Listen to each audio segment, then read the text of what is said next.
Frères et sœurs bien-aimés, peut-être certains d'entre vous ont voyagé au Brésil pour participer au JMJ par exemple, plus récemment, ou en d'autres occasions, ou connaissent un peu, par oui dire, ce pays. Et il est surtout dans le nord-est, mais pas seulement, du Brésil, une secte très importante qui s'appelle l'Église du règne universel de Dieu. Et cette secte a un thème comme ça qu'elle développe, c'est arrêter de souffrir. Et vous imaginez dans un pays qui, même s'il est en croissance, en développement, connaît encore des grandes poches de misère, vous imaginez le succès que peut rencontrer une telle secte. Et de fait, ceux qui participent, ceux qui rentrent, ils trouvent du travail, progressivement grandissent, économiquement en tout cas, et plus ils avancent dans la hiérarchie, plus ils ont des biens, et selon leur vision, plus ils sont bénis par Dieu. À quoi on reconnaît justement une secte? Vous savez, le cas des témoins de Jéhovah, vous avez peut-être été démarchés, c'est que dans une secte, il n'y a pas la présence de la croix. Il vous propose un bonheur terrestre. Et Jésus, au fond, alors que de grandes foules le suivaient, il est déjà connu, il a fait des miracles, il est celui que les uns et les autres attendaient. Jean-Baptiste l'a désigné, c'est le chapitre déjà 14e de Saint Luc. Eh bien, Jésus redit, si vous voulez me suivre, il y a comme une condition. Et juste avant ce passage, parce qu'il faut toujours resituer les passages de l'Évangile à l'intérieur du chapitre ou de l'Évangile lui-même, juste avant, il dit, celui qui veut me suivre, voilà qu'il renonce aussi à lui-même, puisqu'il prend l'exemple de quelqu'un qui a invité comme ça pour un repas et que personne ne voulait aller. Il y avait toujours des excuses pour pas suivre, pour pas répondre au repas. Ou alors, il dira, juste après ce passage-là, c'est la fin du chapitre 14e, le sel de la terre, oui, si le sel perd de sa saveur, avec quoi le salera-t-on? Eh bien, frères et sœurs bien-aimés, nous sommes invités au fond à un choix. À travers cet évangile, Jésus affirme sa divinité. Il affirme sa divinité en remettant une certaine priorité dans les relations. Non pas qu'il méprise les relations humaines avec son père, sa mère, sa femme, ses enfants, son frère, sa sœur. On notera qu'il ne parle pas de la belle-mère, puisque certainement à l'époque déjà, il devait y avoir pas forcément un grand choix à faire. Mais au fond, il dit, quelle est ta priorité? Quelle est ta priorité?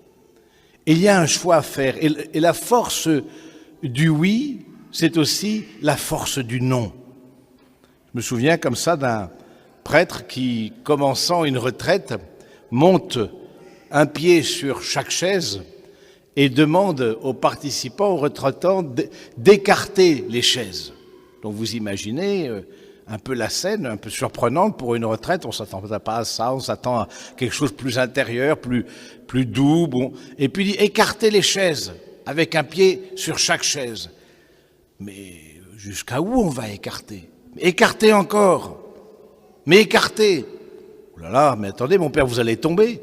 Eh oui, si je ne fais pas un choix entre Dieu et le monde, je vais tomber. Et le Seigneur nous demande, par cette force du renoncement au monde, de remettre la priorité sur Dieu. C'est pas si simple. Il y a peu de temps, je partageais avec des jeunes qui sont dans le monde professionnel, et une de ces jeunes me disait, moi je dois mentir. Je dois mentir sur les produits que je vends. Et le problème, c'est que quand le client m'interroge, comme moi je ne sais pas mentir, je deviens toute rouge. Et son chef lui dit, moi je vais t'apprendre à mentir sans devenir toute rouge. Et elle dit, qu'est-ce que je dois faire? Et ainsi de suite. Et il y avait aussi dans ce groupe une sage-femme qui, vous l'imaginez, est confrontée aussi à des choix. qui interpelle sa conscience. Oui, frères et sœurs, nous avons, comme chrétiens, des choix à faire et qui ne sont pas si simples, d'un renoncement à ce qui est de plaire au monde. Au fond, le Seigneur, à travers ce passage, sollicite notre liberté. Parce que à chaque fois que je suis invité à choisir, c'est mon libre arbitre qui est aussi sollicité et qui demande à choisir ou non le Christ. Mais dans le chapitre 15e, alors que l'exigence est très forte, non pas que le Seigneur nous demande de ne pas aimer son père, sa mère, sa femme ou ses enfants, non. Il demande simplement de mettre la priorité en lui. Le chapitre 15e, c'est le chapitre de la miséricorde. Et il faut tenir les deux. Et c'est ça qui n'est pas facile. Il faut tenir l'exigence et la miséricorde. Parce que la miséricorde sans exigence, c'est comme de la guimauve. Voilà, ça n'a plus de saveur. Mais l'exigence sans la miséricorde, c'est la porte ouverte au découragement. Oui, frères, nous sommes invités à revisiter chacune de nos relations en particulier pour voir est-ce que cette relation me rapproche du Seigneur ou m'en éloigne. Lorsque j'ai l'occasion de préparer des fiancés au mariage, par exemple, eh bien, je leur pose la question, est-ce que cette relation amoureuse vous a rapproché de Dieu ou vous en a éloigné? Et de fait, c'est aussi un critère pour toutes nos autres relations amicales, mais aussi relations professionnelles, relations familiales. Nous sommes invités à remettre le cap sur le Seigneur. Et parfois à choisir jusqu'au fait de se sentir rejeté, parfois dans sa propre famille. Il y a des exemples comme ça de personnes, parce qu'ils ont choisi le Christ, eh bien, se sentent un peu comme en marge, parce qu'elles pratiquent alors que les autres restent à la maison, parce qu'elles prient alors que les autres ne parlent que d'argent. Eh bien, elles se sentent comme en marge de leur propre famille. Oui, le fait de choisir la croix du Christ va être le lieu où je vais pouvoir vérifier si vraiment je suis chrétien ou non. C'est Jean-Paul II qui disait « Il y a beaucoup de choses qui nous font connaître Jésus. Il y a la prière, la méditation des Écritures, il y a la théologie, il y a la vie de charité auprès du prochain, et en particulier du prochain le plus démuni. Mais, rajoute-t-il, il y a une chose qui, de façon certaine, nous donne d'expérimenter qui est le Christ, c'est de partager sa croix.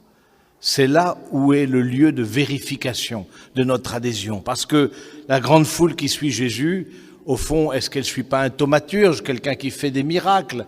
Et donc, j'ai aussi, dans ce lien avec le Christ, comme un intérêt. Je suis intéressé parce que ça m'apporte, un peu comme dans la secte dont je parlais au début, ça m'apporte un bienfait